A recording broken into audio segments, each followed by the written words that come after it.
Bom, pessoal, boa tarde a todos. Então, para quem não me conhece, eu sou a Patrícia. Compartilho aqui com o professor Danilo a coordenação dos seminários.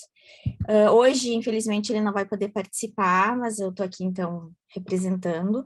E, em primeiro lugar, eu queria agradecer imensamente a disponibilidade da professora Renata Azevedo, por nos brindar com o seminário dela, num assunto tão interessante, né? Muito obrigada, Renata, por poder participar, por se dispor a participar do nosso seminário. Vou fazer uma pequena apresentação aqui, mas aí depois tu pode falar a respeito de ti mesma, o que tu achar necessário, tá?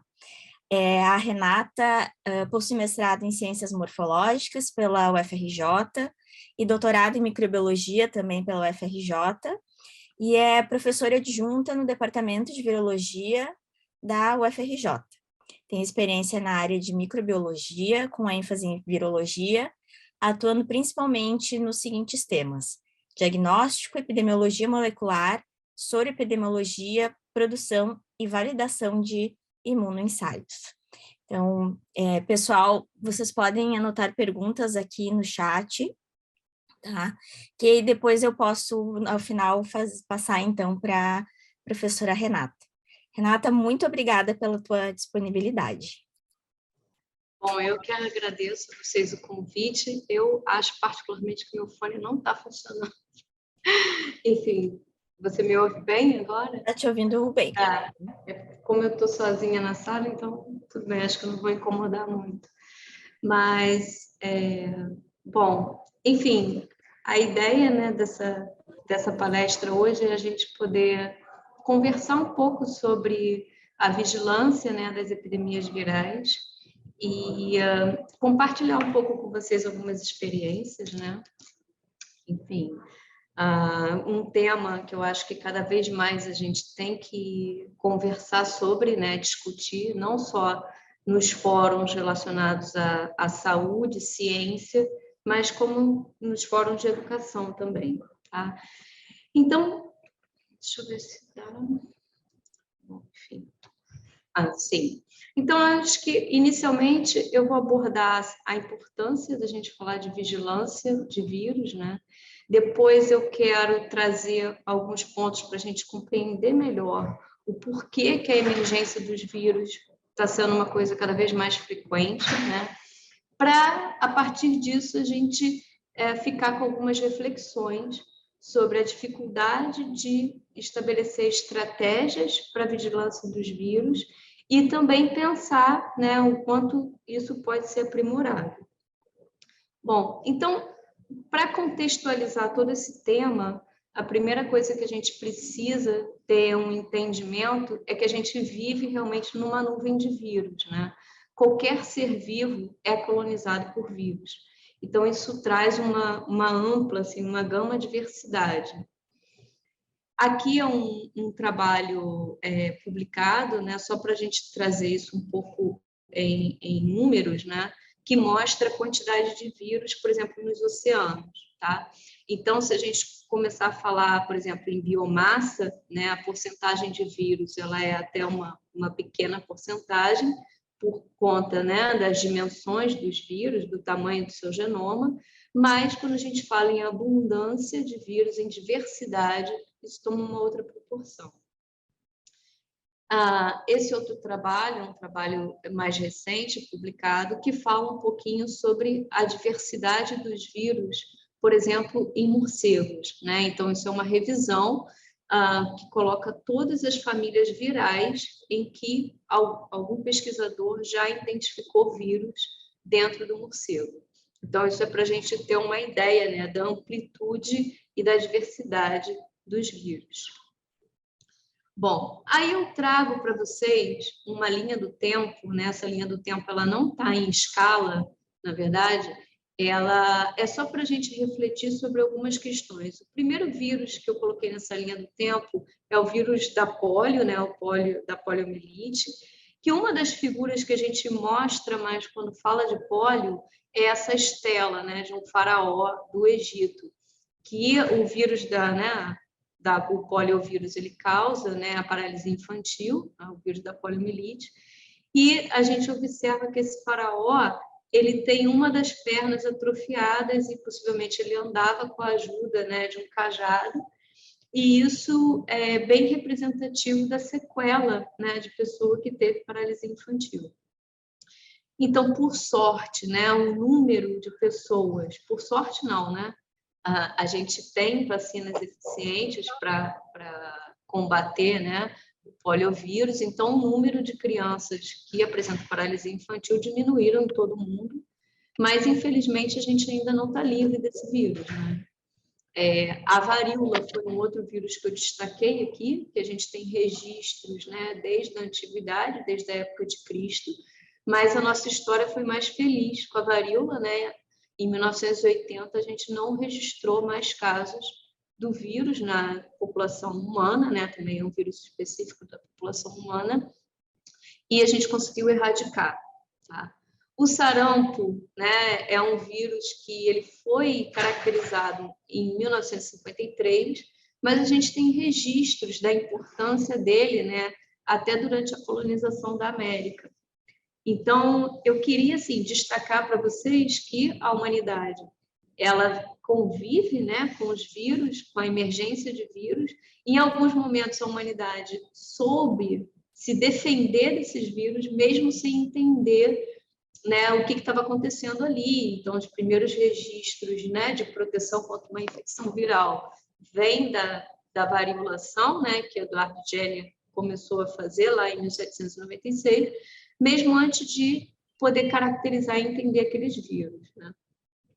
Depois, outros pontos marcantes, assim, dentro, né, dessa história de tentar combater as doenças, né? Tem o estudo, né, do John Snow, que é o pai da epidemiologia, que consegue traçar muito bem a questão de uma doença infecciosa.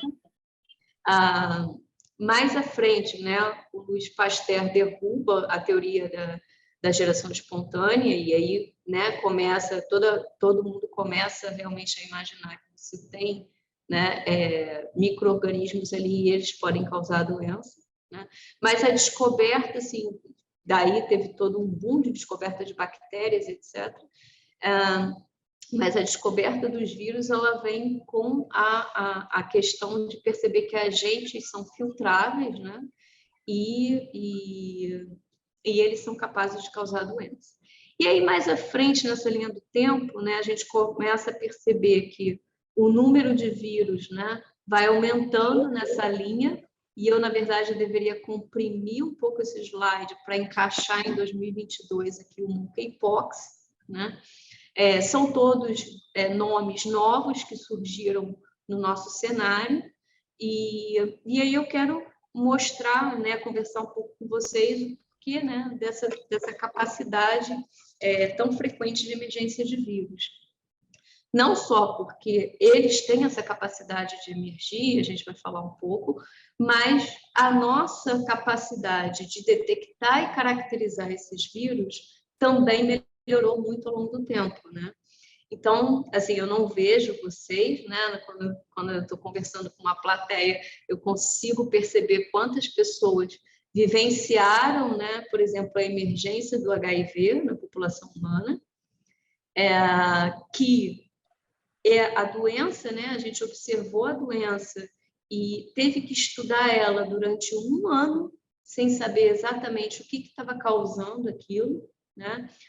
A gente enfrentou recentemente uma pandemia que eu digo que ela veio um pouco com a carteira de identidade, né?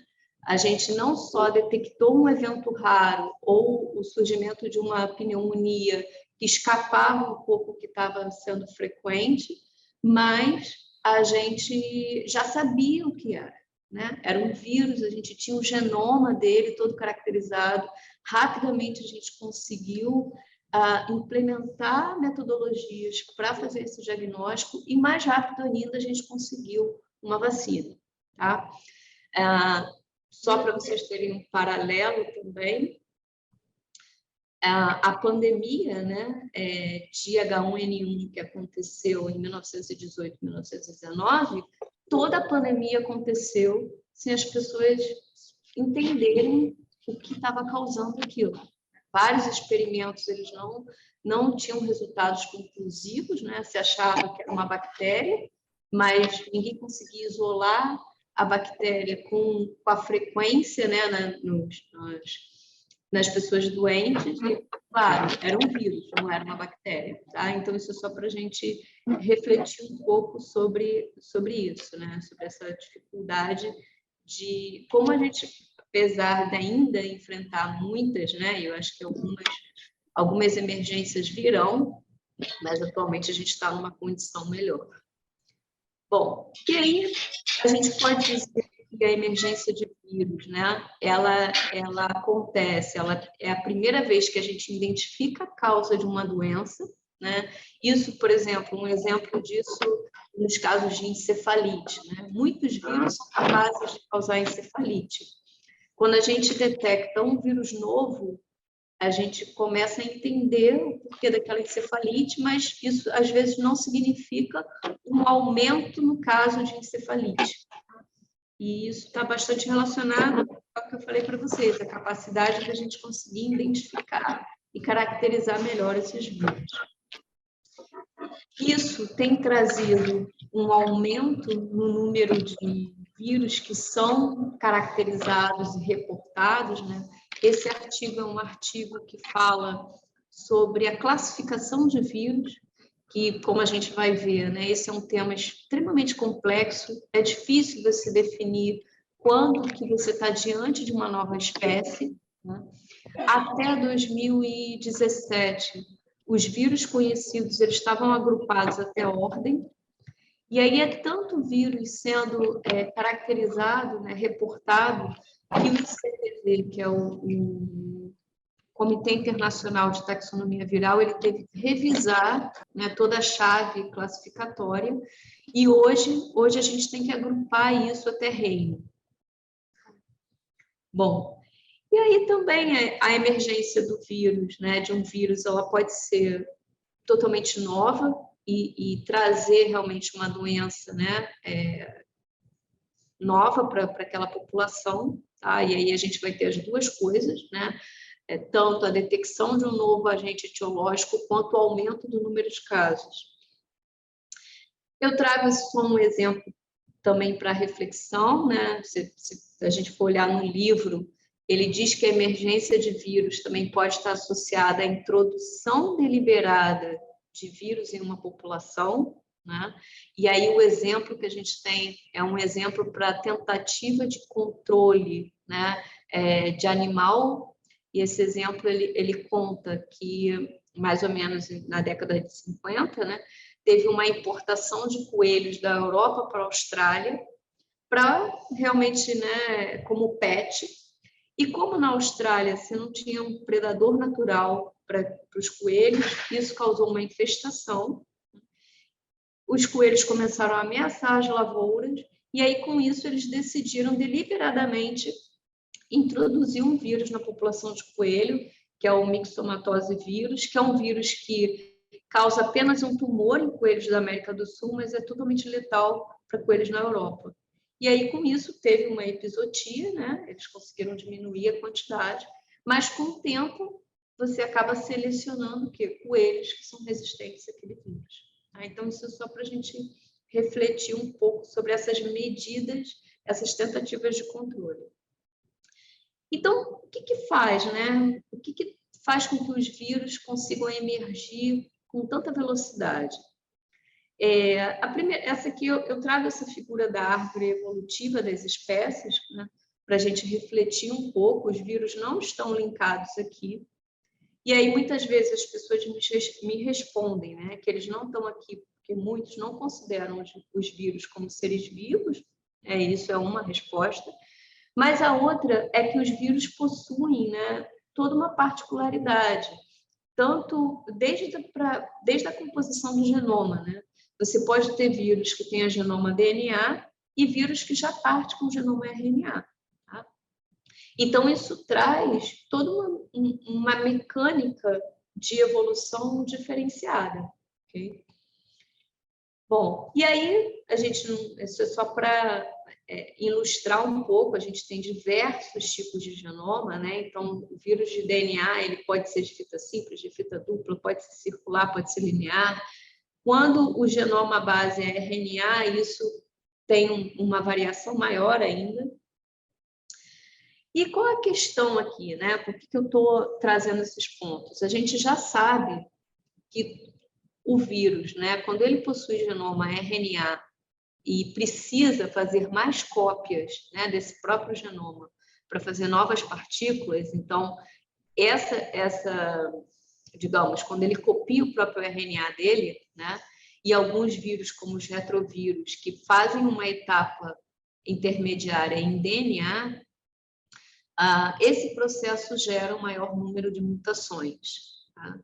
Os genomas DNA, eles são um pouquinho mais conservados, ok? Mas além dessa capacidade de gerar mutação pontual, né, mais rápida, alguns vírus também conseguem recombinar os seus genomas e outros fazem rearranjos de segmentos do genoma. Então, isso aumenta e muito a capacidade, né, de variabilidade genética. E aí os vírus, então, eles são, né, a teoria utilizada para estudar a evolução dos vírus, é a teoria da quase espécie, como eu falei para vocês, né?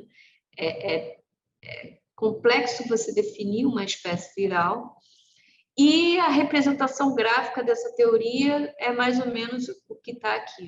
Né? Você tem, digamos, um vírus que na primeira replicação dele você faz algumas cópias muito semelhantes e cada cópia dessa vai derivar, né, outras partículas virais e em algum momento você tem, então, que se a gente pode fazer uma analogia, um enxame, né? E isso foi muito... A gente observou isso, né, pela primeira vez ao vivo, né, na propagação do próprio coronavírus. Então, a cada momento, a gente tinha uma cepa emergindo, né? E aí, quando essas cepas elas emergem, elas vão propagar de acordo com a facilidade que elas encontram naquele ambiente, que é justamente essa figurazinha aqui embaixo, né? Que reflete o quanto aquela cepa, né? Ela consegue propagar dentro do ambiente. Então, a gente começa a falar do fitness do vírus, né? Então, assim, digamos, o conforto que ele tem de replicar dentro daquele hospedeiro. E aí, algumas cepas, elas vão se favorecer, né? Aquelas que tiverem menos pressão seletiva, elas vão propagar com maior facilidade. Então, isso aqui é só uma imagem também, né? Não sei se todos já tiveram a oportunidade de ver uma micrografia de uma célula infectada, né? Então, todos os pontinhos densos, né? Bem densos, pretos, organizados aqui, são partículas virais dentro do citoplasma dessa célula. Então, isso é só para ter uma ideia, né, de quanto o vírus pode propagar em uma única célula. Então, para a gente falar um pouco de evolução viral, a gente tem que juntar a taxa de mutação desse vírus, o tamanho da população que você consegue obter, né, a velocidade com que isso acontece e a ausência ou não de pressão seletiva. Tá? E aí, só para ficar um pouco mais claro, né, o quanto veloz isso acontece para os vírus, a gente compara um pouco a replicação de um vírus com uma propagação de bactérias, por exemplo. Bactéria é unicelular, né? Então ela vai se propagar pela divisão, né, daquela célula. Então, a partir de uma bactéria, a gente tem duas, e assim por diante. Então, você tem um crescimento linear daquilo. O vírus não. O vírus ele já tem um comportamento diferenciado. Ele vai infectar uma célula, né? A gente tem um tempo inicial para a produção de proteína e duplicação daquele genoma, e a partir desse tempo, aquela célula vai produzir centenas e milhares de partículas virais. Então, a gente tem uma propagação exponencial disso, né? E aí, essa frase não é minha, né? O livro que fala de evolução viral, ele diz que nenhum outro organismo alcança as altas taxas de mutação dos vírus. Okay? Bom, e aí, somado toda essa característica intrínseca dos vírus, mais a pressão seletiva, né, que vem as questões ambientais, a gente tem um aumento da emergência dos vírus. Então, quais os fatores, né, associados à emergência? A gente sabe que o desenvolvimento social e econômico, então, fica claro entender que se um vírus acaba emergindo num lugar altamente povoado, a propagação, a dispersão dele vai ser mais rápida, né? Quanto maior é a nossa aproximação com os animais silvestres, né, maior a nossa chance de entrar em contato com o vírus que a gente naturalmente não entraria em contato. Né? O aumento da frequência das viagens faz com que nada mais seja tão regional assim, né? E às vezes a gente na área da saúde acaba ainda mantendo essa ideia de que aquela doença ela só acontece naquele lugar, então é um vírus que emerge na África, uma doença que ocorre na Europa, então hoje em dia talvez a gente tenha que quebrar um pouco essa visão. O agronegócio é uma questão complexa, porque a maneira como você vai criar esses animais de forma confinada e, às vezes, né, espécies que não estariam tão próximas, elas acabam estando próximas, então isso também vai ter uma repercussão. E aí, quando a gente associa isso a sistemas de saúde inadequados, né, que a gente não consegue perceber o que está acontecendo em tempo hábil, a gente não tem tratamento de esgoto ou falta de água potável, isso tudo é um caldeirão efervescente, né, para surgirem novos vírus. E, além de tudo, né, quebra dos códigos sociais, então a gente observa, né, por exemplo, a poliomielite é um caso, né, clássico disso, então os países que estão em guerra, a gente vê o aumento dos quadros de pólio. Primeiro que a vacinação acaba sendo descontinuada numa situação dessa, né? E às vezes as pessoas estão em situações precárias mesmo, então com isso favorece, né, a emergência dos vírus. Então a gente sabe assim que muito, né, desses eventos eles inicialmente estão associados a quadros zoonóticos, tá? Então isso é uma questão importante para a gente pensar mais à frente em estratégias, né, de vigilância.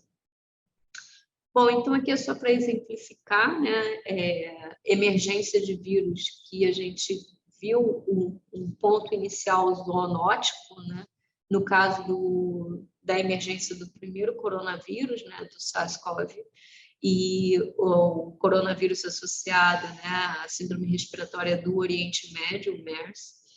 Os dois, né, o ancestral comum, né, que possivelmente foi a origem do vírus que chegou à população humana, tem proximidade com os vírus que infectam os morcegos, e o morcego é um reservatório natural para esses coronavírus.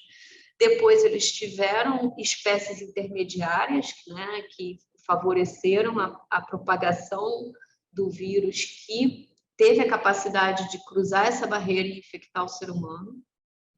Só que nesses dois casos a gente também teve caminhos diferentes, né? O primeiro coronavírus que emergiu, ele teve capacidade de transmissão humana a humano, mas essa capacidade foi mais limitada, então o vírus ficou um pouco restrito, né, à contaminação hospitalar, em alguns casos, então a extensão, né, dessa emergência foi menor. O MERS, ele continua até hoje a gente reporta surtos de MERS, mas, de alguma forma, também a transmissão humano a humano é diferenciada. Não foi o que a gente viu com o SARS-CoV-2, né? Que o vírus também tem semelhança com o vírus que circula entre os morcegos. A gente ainda não sabe ao certo, né, se teve algum mamífero intermediário nessa cadeia, mas o que a gente sabe é que a transmissão humano a humano foi extremamente eficiente. Então, em pouco tempo, o mundo inteiro apresentava a circulação desse coronavírus. Então, além das viroses respiratórias, né, um outro vírus, outra categoria de vírus que traz, né, essa complexidade pelo número de hospedeiros que o vírus naturalmente circula, são os arbovírus, né? São os vírus transmitidos por hospedeiros invertebrados, que a gente costuma, né, mais usualmente aqui falar do mosquito, porque os vírus que a gente normalmente, né, enfrenta aqui são os vírus transmitidos por mosquitos, mas a gente sabe que moscas e carrapatos também podem transmitir muitos arbovírus. Tá? Então, além, né, do homem como hospedeiro vertebrado, a gente tem outros animais dentro desse nicho ecológico diverso. Então, a gente sabe que alguns desses arbovírus eles circulam nos roedores, né, circulam em aves, os macacos. A gente tem o exemplo da febre amarela, por exemplo, né, a gente consegue ver um aumento da circulação do vírus da febre amarela, primeiro nos primatas, e aí depois a gente começa a ver os casos humanos. Então, isso tudo serve para a gente pensar em estratégias de vigilância. E aí, só para exemplificar, né, esse artigo ele mostrou um pouco os genótipos do vírus chikungunya e como esses genótipos foram dispersando ao longo dos anos no mundo. A gente sabe que o vírus chikungunya ele tinha uma circulação mais restrita até ele sofrer uma mutação que favoreceu a replicação desse vírus em outro vetor, o mosquito Aedes albopictus, e aí com isso ele começou a circulação do vírus sobrepôs, né, a circulação do próprio vetor. Tá? E o vírus circulou pela Ásia até ser introduzido na América em 2013, e aí a gente teve a introdução, né, pelo Caribe e depois no Brasil. A mesma coisa, esse gráfico mostra um pouco a introdução do Zika, né? Na verdade, eu gosto de colocar que esse gráfico ele mostra a identificação das epidemias de Zika nos países, porque mais à frente eu vou falar um pouquinho mais sobre isso, mas assim, eu acredito que o vírus ele tenha entrado na América muito antes do que a gente conseguiu detectar, né? E aqui ele conta o aumento do número de casos, né? Primeiro na Micronésia, depois na Polinésia Francesa e mais à frente a gente vê na América. Então, falando um pouco sobre isso, né? Sobre quando que o Zika vírus realmente chegou, a gente fez um trabalho, né? Lá no laboratório. Durante a epidemia de Zika, a gente, em colaboração com o grupo na Fiocruz, começou a avaliar mosquitos que tinham sido capturados um pouco antes, né, dos primeiros casos reportados em humano, e realmente a gente conseguiu identificar o vírus diretamente no mosquito. Então, essa é uma árvore filogenética, né, das sequências que a gente tinha na época, tá?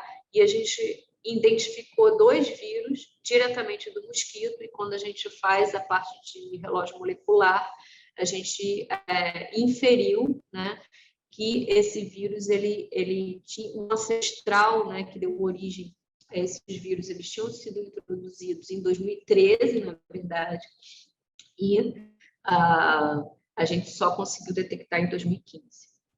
E por que isso? Né? Isso é um outro ponto complexo quando a gente fala de pensar em montar estratégias para fazer vigilância viral.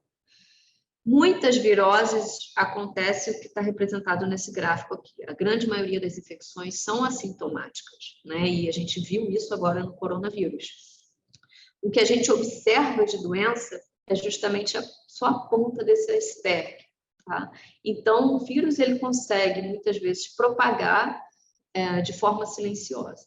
E o que complica mais ainda é que você tem grupos de vírus que produzem sintomas muito semelhantes, como é o caso da Zika, da dengue e da chikungunya, né?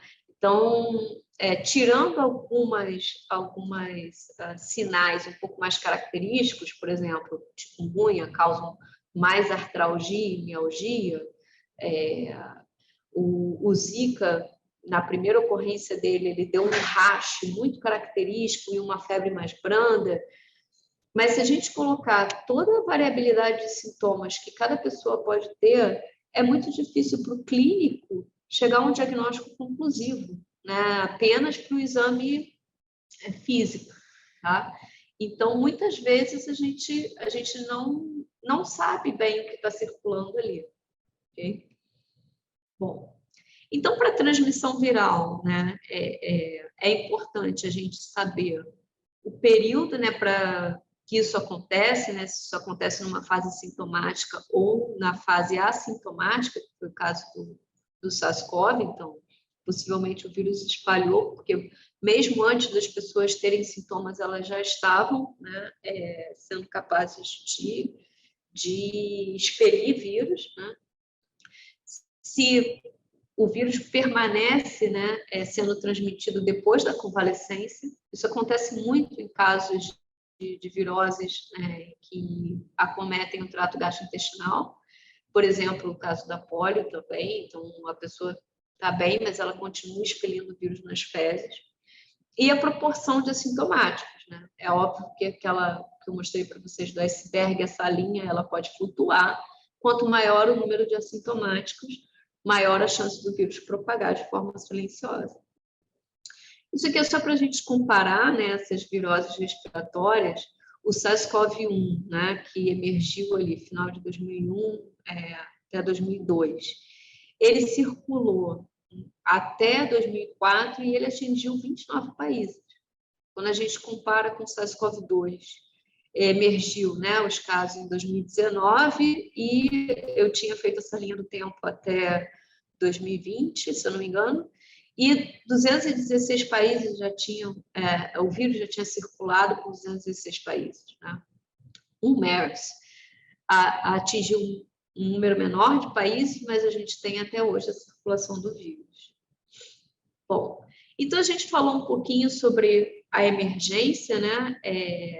Quando que isso se torna um problema de saúde pública? O que eu queria trazer para vocês é que a emergência dos vírus talvez aconteça tendo uma frequência muito maior do que a gente consegue observar, tá? Mas isso se torna um problema de saúde pública quando a gente tem uma virulência, né? Dependendo da virulência do vírus, a taxa de transmissão dele e a capacidade de disseminação. E aí, até agora, né, tudo que eu falei, abordei aqui, né, o que a gente observa, né, os eventos que podem trazer uma emergência ou emergência de vírus, e que muitos fatores estão envolvidos nisso, né, tanto intrínsecos como fatores abióticos, ambientais. Então, a gente está diante de um evento que é multifatorial ou estocástico, né? E isso, para os matemáticos, quer dizer que ele vai responder à lei do caos. Então, a primeira coisa que eu queria que a gente refletisse é como a gente prevê, né, aquilo que está sendo comandado pela lei do acaso, né? Bom, e aí, assim, então essa é uma questão, a gente consegue prever um evento estocástico, né? Como a gente faz isso e o que o homem já conseguiu prever? Eu acho que, assim, com o avanço que a gente tem nessa parte de inteligência artificial e com a análise de dados, eu acho que a gente vai caminhar para algumas coisas que tragam padrões que a gente não consegue perceber até agora. Mas o que a gente tem, né, o que a gente consegue fazer é o quê? A gente consegue acumular os dados e sempre observar as nossas séries históricas. As séries históricas, elas são extremamente importantes para a gente acompanhar e avaliar um evento, né, que saia da curva, tá? Então, esse aqui, né, é um diagrama representando isso, né, representando um aumento de número de casos, tá? Mas será que uma série histórica consegue somar dados para eu prever um evento raro? Para a gente refletir sobre isso, eu trago uma teoria, na verdade, de um economista, né? Ele publicou um livro chamado Cisne Negro. Ele conta a teoria dele, né? E o livro tem esse nome porque o cisne, né, negro, as pessoas não acreditavam na existência de cisnes negros. Todo mundo só conhecia o cisne branco até a Austrália ser descoberta. Então, as pessoas observaram que tinha cisne negro. Então, ele fala dos eventos que são imprevisíveis, né? Eventos esses que têm grande impacto e depois que ocorre, a gente tenta explicar. Então, ele dá alguns exemplos. Um deles, né, é o 11 de setembro, porque toda a teoria dele foi montada em base a tentar prever, né, as questões financeiras. Eu acho que muito mais do que tentar entender se vai emergir um vírus ou outro, com relação à saúde pública, as pessoas estão extremamente preocupadas se as ações da empresa XYZ, se elas vão cair ou se elas vão aumentar de preço. Então, na verdade, toda a vida dele, ele vinha estudando digamos, as séries históricas, né? E o quanto isso dava previsibilidade para ele dizer se a ação no mercado ia subir ou descer, enfim. E aí ele fala, mas você tem uma série histórica linda e quem consegue prever um 11 de setembro, por exemplo, e aquela empresa, pronto, a ação dela despenca na bolsa. Então, ele faz um monte de reflexões, o quanto a gente está preparado para esse tipo de evento. Tá? E são eventos que eles rompem essa continuidade. Né? Então, ele dá outros, por exemplo, o Google foi uma revolução. Né? Muitas coisas descontinuaram a partir disso. Até o gramofone, por exemplo, como de repente agora o Spotify para essa indústria. Então, assim, a gente tem que estar um pouco, pensando um pouco mais como a gente consegue lidar com esse tipo de evento. Tá?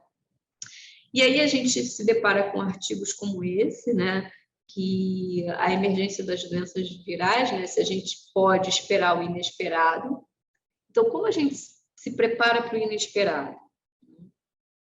E aí eu vou fazer algumas reflexões sobre as estratégias de vigilância que a humanidade construiu até agora, né, para depois a gente falar um pouquinho do desconhecido. Então, assim, a vigilância, né, as estratégias para vigiar, elas têm que seguir um propósito. Né? Então, como eu mencionei no início, algumas viroses, elas entraram em campo quando a gente teve uma ferramenta muito efetiva para o controle e atendia algumas condições, elas foram elencadas para as campanhas de erradicação. Então, a gente teve a varíola, em segundo lugar, o vírus da poliomielite, né? Depois o sarampo, inicialmente tinha uma ideia de erradicação e depois, hoje a gente fala sobre eliminação, né, de sarampo, rubéola e a síndrome da rubéola congênita. Então, quando esses agravos, né, essas viroses, elas são elencadas para esses programas, elas entram numa etapa de controle muito rígido. Né? Então, são controles feitos pela OMS, pela Organização Pan-Americana de Saúde. Então, você tem todo um conjunto de laboratórios, de reagentes que são utilizados. Então, todas as ferramentas são voltadas para vigiar e controlar esses agravos. Outras doenças, como, por exemplo, a gripe, né, causada pela influenza, o Covid, a febre amarela, a gente tem estratégias de vigiar para tentar controlar, mas a gente sabe, né, pela dinâmica, pelas questões ecológicas desse vírus, que não tem como eliminar, né, ou erradicar, porque o vírus tem reservatório animal e enfim, a gente tem que aprender a controlar esses eventos, tá? E aí a gente sai de uma esfera de controle muito rígido e a gente passa para as questões de recomendação. Então, essas entidades internacionais, elas começam a recomendar. Tá? A gripe em si, né, por conta de todo o histórico dramático que a humanidade já passou por várias epidemias de gripe, e por ter uma vacina, né, que pelo menos evita os casos graves, a gente tem uma vigilância mais aprimorada, porque a gente precisa definir, né, quais são os vírus que estão circulando e o que a gente vai preparar de vacina para o ano seguinte. Além disso, né, então a gente tem hoje a gente já tem outras viroses que a gente tem possibilidade de controlar, pelo menos as formas graves, né, já com vacinas eficientes, tá? Outras viroses que toda a estratégia de vigilância, como a hepatite C e o HIV, elas estão montadas para você observar a eficiência dos tratamentos com antivirais, né, e a emergência de, por exemplo, cepas que sejam resistentes aos antivirais em uso. E o que eu vou comentar um pouquinho para vocês, né, que é a questão um pouco mais da minha experiência, né, em termos científicos, é quando você passa, então, para vigilância não só na população humana, mas como em vetores, né, que é o caso do dengue, da zika, chikungunya e algumas outras viroses. Tá? Isso aqui é só para ilustrar, né, o quanto que a humanidade já sofreu com as epidemias de gripe, né? Primeiro a gripe espanhola, depois teve uma gripe asiática, a gripe de Hong Kong, e o mundo se preparou muito bem para controlar a influenza, né? E algumas das ferramentas que a gente tinha produzido para isso, a gente acabou utilizando agora para o SARS-CoV. Então, o mundo ele tem um programa global, né, da influenza. Então, se tem elencado laboratórios que são de referência mundial, depois os regionais e os nacionais. Então, você tem toda uma cadeia de condução dessa informação, né, identificação do vírus na ponta e condução dessa informação para essas esferas. Uma das ferramentas que foi criada, né, para vigilância e controle do influenza sazonal foi essa plataforma, né, o GSide, né, que foi utilizada bastante agora no coronavírus. E essa plataforma, ela tem o objetivo, né, de ser um banco de genoma dos vírus que são encontrados. E por que ela foi criada? Né? Na verdade, a maioria dos pesquisadores, eu acho que utiliza muito, né, para tudo, o GenBank, que é um dos bancos que a gente deposita as sequências genômicas. Só que o GenBank é um banco aberto, né? A gente faz o depósito no GenBank, qualquer pessoa pode acessar as sequências, pode fazer pesquisa, é uma coisa aberta. Então, às vezes, o pesquisador que produziu aquela informação, ele perde um pouco a autonomia daquilo. E aí, quando teve uma gripe aviária em 2006, houve uma certa resistência do compartilhamento das sequências, justamente com medo da perda de autoria, né? E se quem depositou ali, né, se ele teria aquele reconhecimento e quem estava usando aquelas sequências. E aí, a partir disso, então, essa plataforma foi criada com o seguinte diferencial, né? Todo mundo que vai utilizar essa plataforma tem que fazer um cadastro. Então, você faz um cadastro, tanto para fazer o depósito de uma sequência, quanto para acessar aquela sequência. Né? Inicialmente, eu não entendia, né? Durante o início da pandemia do Covid, eu falei, gente, não estou entendendo por que está todo mundo migrando para essa plataforma, e fiquei até um pouco resistente. Pô, mas eu tenho que fazer cadastro. E se não aceitarem o meu cadastro? Foi a primeira pergunta que eu me fiz, né?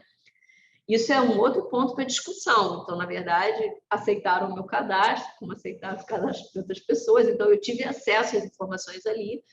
Mas, assim, a gente tem que pensar sobre, né, a custódia também de quem dá esse acesso e para quem. Né? Enfim. Bom, além dessa ferramenta, né, vamos passar um pouquinho para a vigilância das arboviroses. né? Hoje em dia, a gente tem toda uma estratégia voltada, né, para identificar quando essas infecções estão associadas a doenças neuroinvasivas. Muitas vezes, quando a gente pensa em programas e estratégias de vigilância, a gente acaba esbarrando nas questões econômicas, né? Eu gostaria de pesquisar vírus em tudo que eu encontrasse, mas, infelizmente, a gente não tem capacidade econômica para isso. Então, muitas vezes, a gente tem que direcionar de acordo com o propósito. Então, hoje em dia, para arbovírus, né, a gente tem um programa que chama de Sentinelas em Humanos, onde algumas unidades básicas da rede de saúde elas são selecionadas.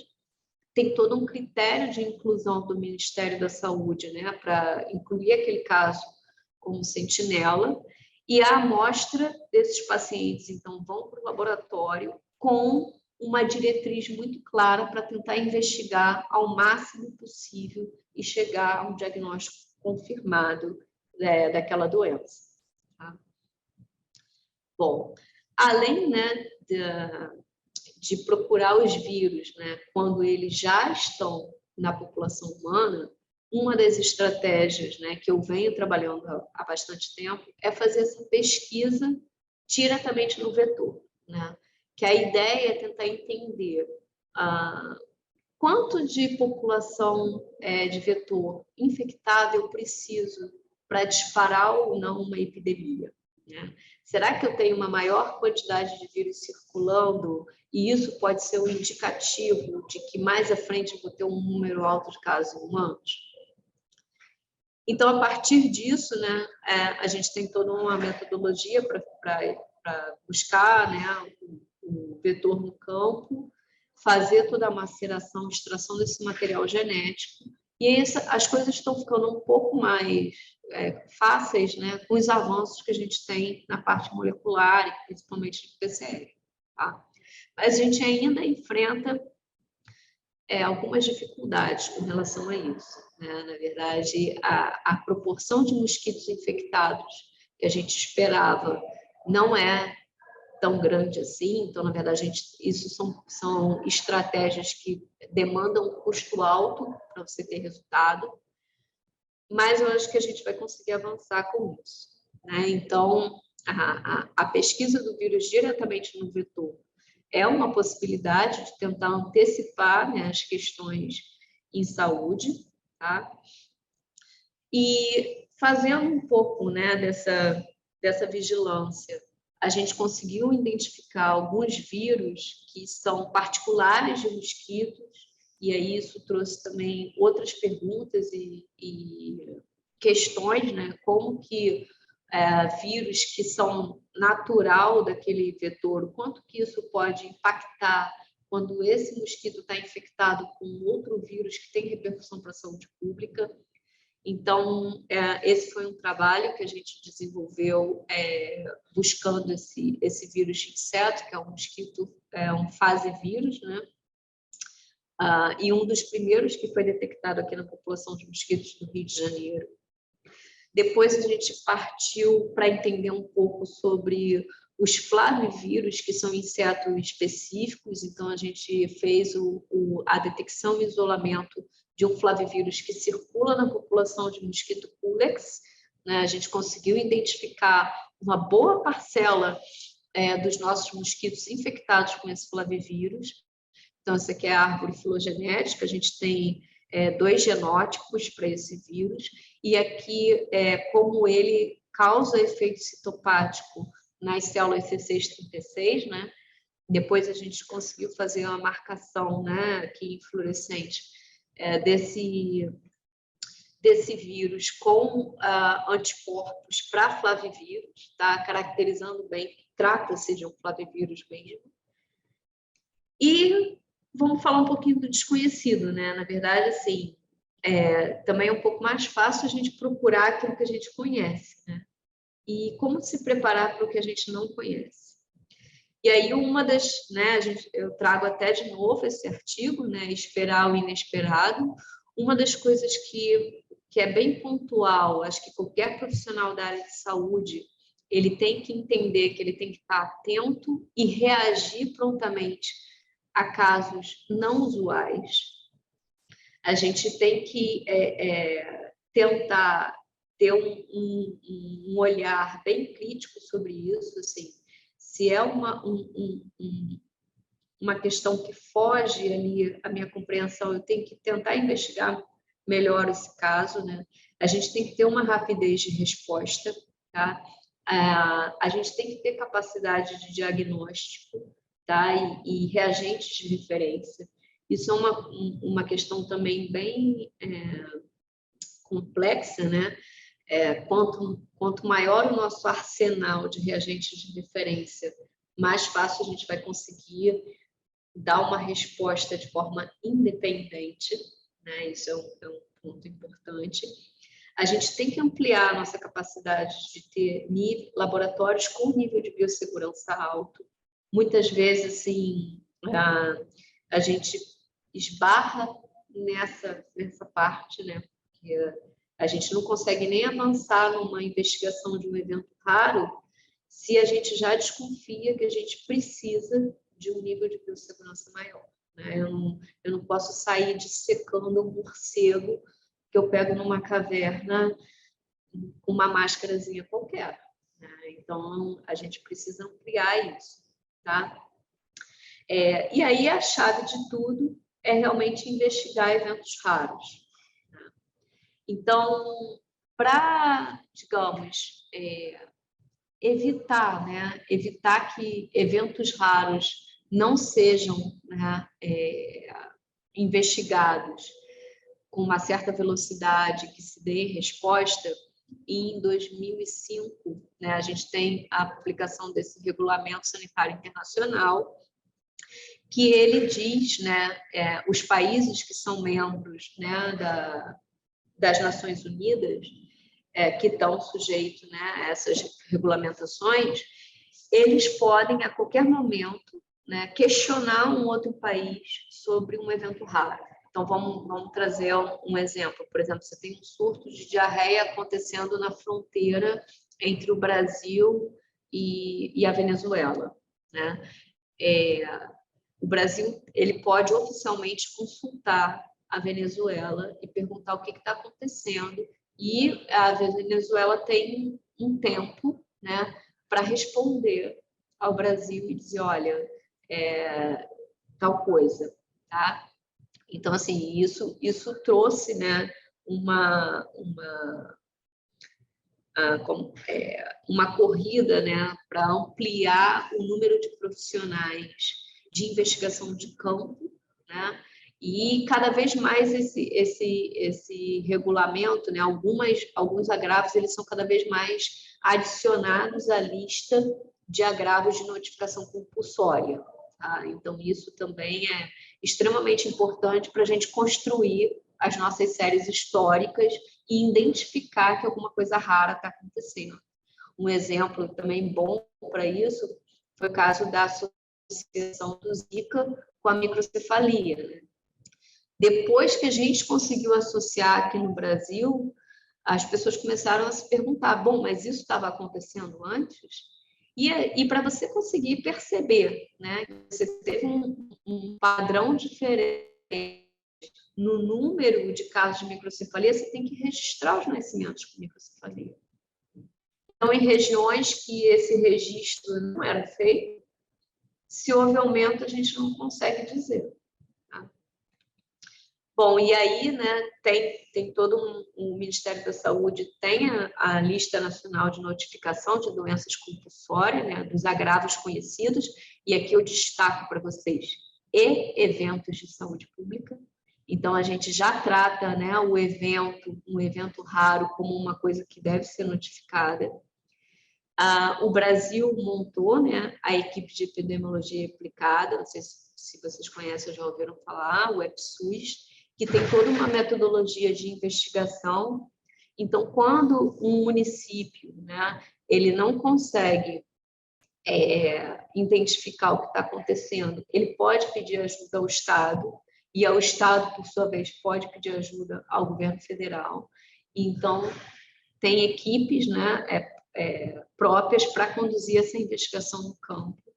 e tentar descobrir o que está acontecendo ali. Foram eles, né, que conseguiram fazer a associação entre os casos de microcefalia e a circulação de Zika.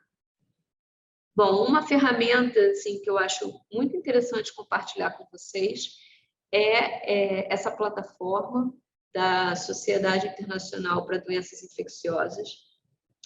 É uma plataforma que você pode se credenciar, né?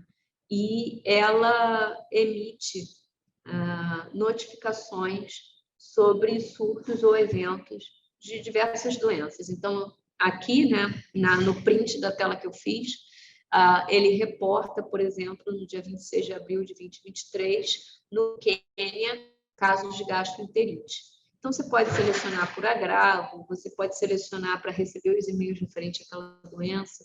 É uma plataforma que você pode utilizar para tentar ver o que está circulando, né, próximo, para você montar, de repente, uma estratégia, né, de pesquisa. Tá? Então, uma ferramenta realmente muito interessante. Aqui, só para mostrar para vocês, né, por exemplo, ele reportou aqui, né, o Serviço Nacional de Saúde da Bolívia, reportou alguns casos de hantavírus, e aí vem uma descrição do caso, sucinta, né, mas uma descrição, e eles vão sempre atualizando isso, né, se houver um aumento do número de casos, então é uma ferramenta bem interessante. Aqui é só para mostrar alguns outros, né, por exemplo, antraz na Ucrânia, o vírus Marburg na Tanzânia, que é um vírus que causa febre hemorrágica, a cólera. Então, assim, não só restrito a vírus, né, mas outras doenças infecto-contagiosas. Então, assim, é uma plataforma bem interessante. E aqui para mostrar para vocês uma outra ferramenta, né, que é bastante utilizada, aí mais para olhar os dados e montar as séries históricas, né? Essa página do Our World in Data, que ela acaba recrutando os dados de notificações de vários países e consegue emitir gráficos e séries históricas, então é bastante interessante. Bom, eu espero, né, acho que eu não trouxe tantas respostas assim, mas, enfim, alguns pontos para a gente refletir e pensar na possibilidade de novas emergências de vírus, né, e como que a gente vai fazer para lidar com esses cenários. Excelente seminário, Renata. Minha área é bioquímica, mas eu aprendi bastante hoje sobre virologia e acho que tem muita coisa que... Uma vez eu ouvi um comentário de um aluno meu que ele disse que tem coisas que deveriam ser de cultura geral já, não é nem ciência, de tão importante e relevante que é, né? Então, é realmente muito... E super relevante, super atual na situação que, embora a OMS tenha dito que não é mais emergência, a pandemia ainda não acabou completamente, né? Eu não sei muito como é que funcionam essas denominações, enfim, mas excelente, muito obrigada mesmo. Pessoal, vamos aproveitar perguntas para a professora Renata. Tem muitos elogios aqui no chat, muitos agradecimentos. Pessoal, quem quiser perguntar, pode abrir a câmera, pode abrir o microfone, ou pelo chat também, não tem problema. Eu parei um pouquinho para quem quiser abrir a câmera, né, e perguntar, poder ver algum rostinho. Né? O pessoal é meio tímido.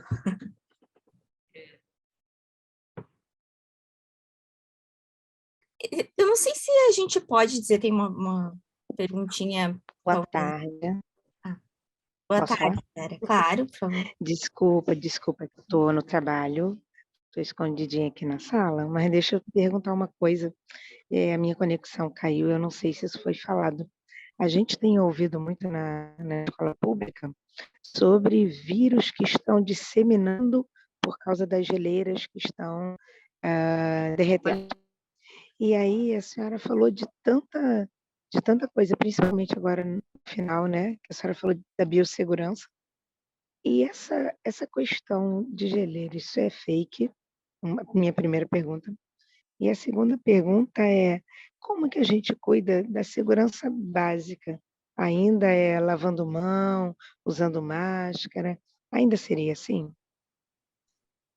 Bom, então vamos lá.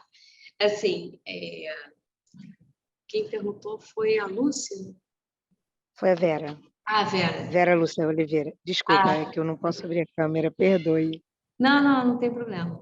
Então, Vera, na verdade, assim, o que eu conheço disso, eu sei que as pessoas que fizeram algumas investigações nessas regiões, elas conseguiram detectar, sim, vírus que ficaram extremamente bem preservados, né? Então, assim, tem, por exemplo, o vírus da poliomielite é um caso desses, né? As pessoas conseguiram já identificar vírus que ficaram preservados nessa região, porque ele é um vírus que fica muito estável, né, no ambiente. Tá? Agora, se isso pode vir a trazer um impacto para a emergência, novamente, do vírus, né, isso é uma outra questão. É aquilo que eu mencionei, você tem que ter uma quantidade de pessoas, né? Tem que ter uma circunstância que favoreça essa propagação. Quer dizer, hoje em dia, talvez quando aquele vírus ele tenha ficado preservado naquele ambiente, a gente tinha uma condição de população não tão bem imunizada como a gente tem hoje para pólio. Então, se a gente consegue manter um nível alto de imunização da população, pode ser que você tenha um ou outro caso pontual, mas isso não propague.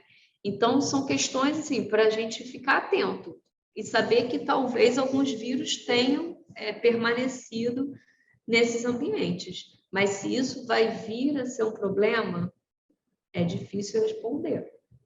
Vacina ainda é tudo, né, professora? Sem dúvida. Então, quando a gente tem, né, capacidade de manter altos níveis de cobertura vacinal na população, é a melhor forma da gente se proteger. Então, o que a gente vê, né, o que a gente está vendo na volta dos casos de sarampo, está associado aqui abaixo da cobertura vacinal. Entendeu? Existe a vacina protege e a gente tem que voltar a vacinar. Porque é E a senhora claro. acredita, desculpa, a senhora acredita que ainda aqui na escola muitas mães falam: não precisa vacinar mais nada disso, não, isso já acabou, não tem mais aqui. É uma luta na escola para a gente esclarecer. É uma pena, porque na verdade, assim, como as pessoas. Era muito mais fácil para o meu pai e para minha mãe entender que ele precisava me vacinar para sarampo, porque ele vivenciou isso, ou teve sarampo.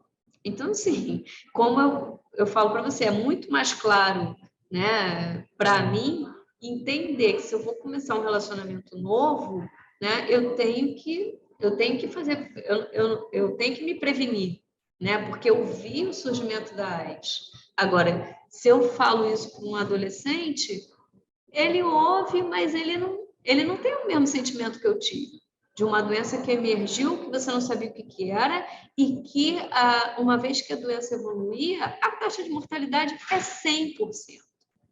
Não é uma coisa assim, tipo, olha, a pessoa, né, a pessoa teve mal de Covid e tudo, mas está bem aqui agora. Não era assim, né? Foi isso que a gente viu. Sim. Então, assim, Verdade. como é que eu passo isso para uma pessoa mais nova? Ela não vai ter o mesmo medo que eu tenho. É verdade.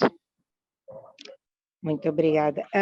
Quanto a não tendo vacina, ainda se aconselha, né, o uso de máscara, cuidados nesse sentido?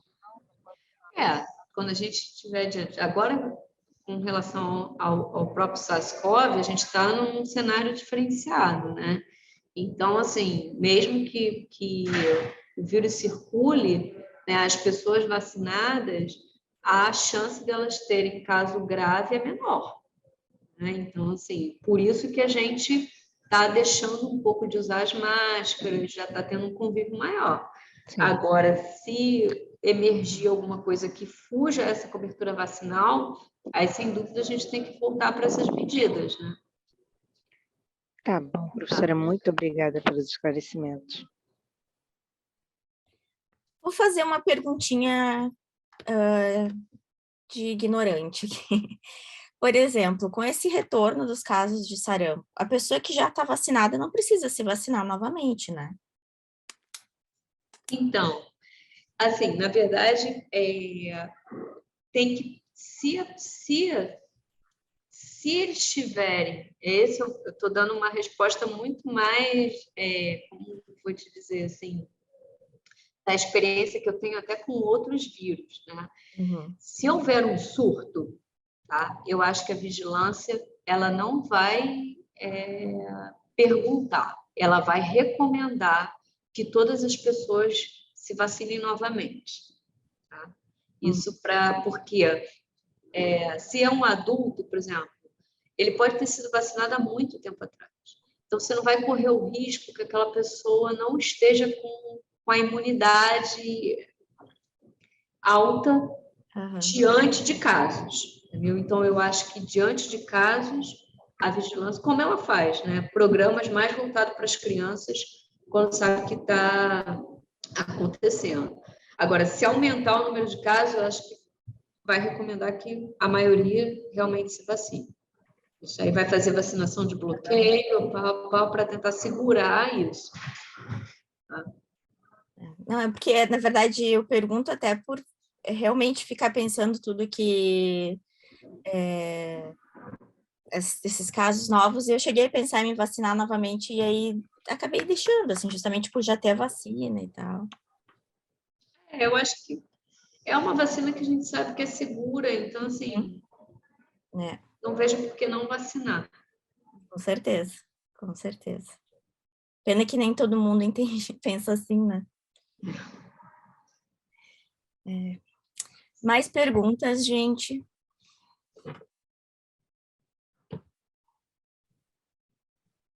Bastante... algumas pessoas comentando aqui sobre a questão do sarampo, de ter se vacinado, ou de ter tido novamente na vida adulta. Porque, assim, por mais que as pessoas tenham feito testes a longo prazo quando lançaram a vacina, Claro. isso foi o quê? Qual foi o longo prazo da cobertura de imunidade? 10 anos? Com certeza. E agora a gente já tem 20, 30 anos, então, assim, como vai saber, né? Se você ainda Eu vou falar para a mantém senhora.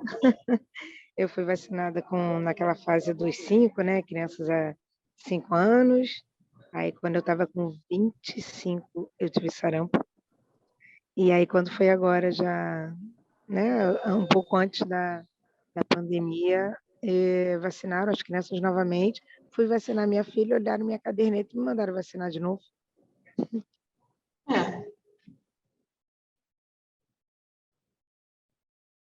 Isso é... Na verdade, acho que é até importante, assim, né? Às vezes a gente refletir sobre isso, porque é exatamente isso.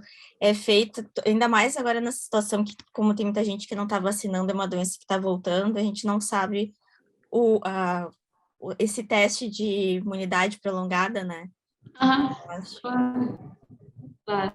Então, assim, por isso que eu acho que, com o aumento do número de casos, a vigilância vai perguntar. Ela vai entrar com vacinação de bloqueio, vacinando todo mundo.